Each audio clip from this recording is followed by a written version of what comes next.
طبقے سے آپ کا تعلق ہے. ایک آدمی ساڑی تیار کرے, کپڑا تیار کرے, اس میں میٹیریل لگائے, اس میں کاسٹ لگائے, لاگت لگائے, اور جب اس ساڑی کی قیمت سے فائدہ اٹھانے کا ٹائم آئے اس کو یہ بتایا جائے کہ تیرا مال تو برباد ہے, تیرا مال تو بیکار ہے, آؤٹ ڈیٹڈ ہے, تیرے مال کی مارکیٹ میں کوئی ویلیو نہیں ہے, تو وہ زیادہ گھاٹے میں ہے یا وہ زیادہ گھاٹے میں جس نے کوئی مال تیار ہی نہیں؟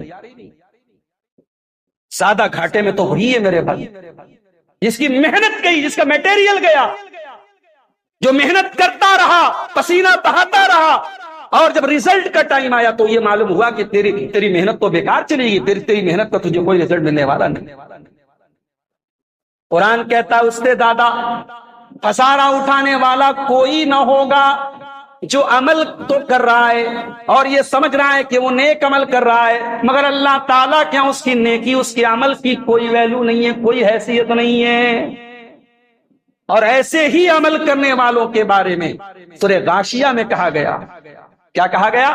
هل اتاک حدیث الغاشیہ وجوہ یومئذ خاشیہ عاملۃ ناصبہ تصلی نارا حامیہ.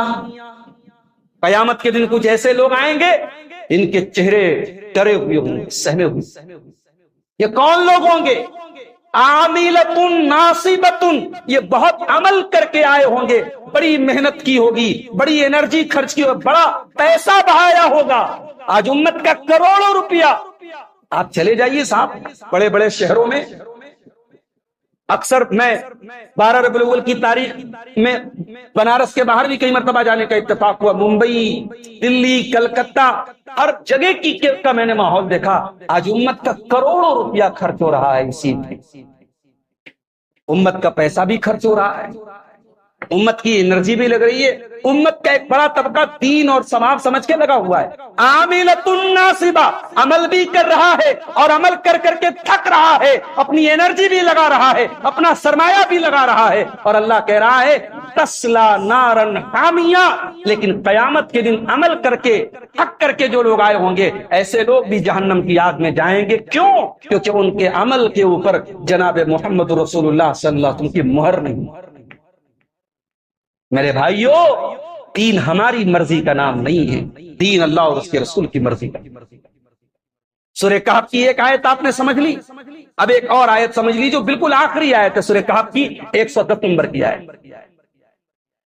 قُلْ إِنَّمَا أَنَا بَشَرٌ مِثْلُكُمْ, اے نبی آپ کہہ دیجئے میں بشر ہوں جیسے تم بشر ہو, میں بھی بشر ہوں. یوحا الیہ, فرق یہ کہ تم عام انسان ہو, میں اللہ کا رسول ہوں, میرے پاس اللہ کی وحی آتی ہے, اللہ کی قرآن کی آیتیں اتر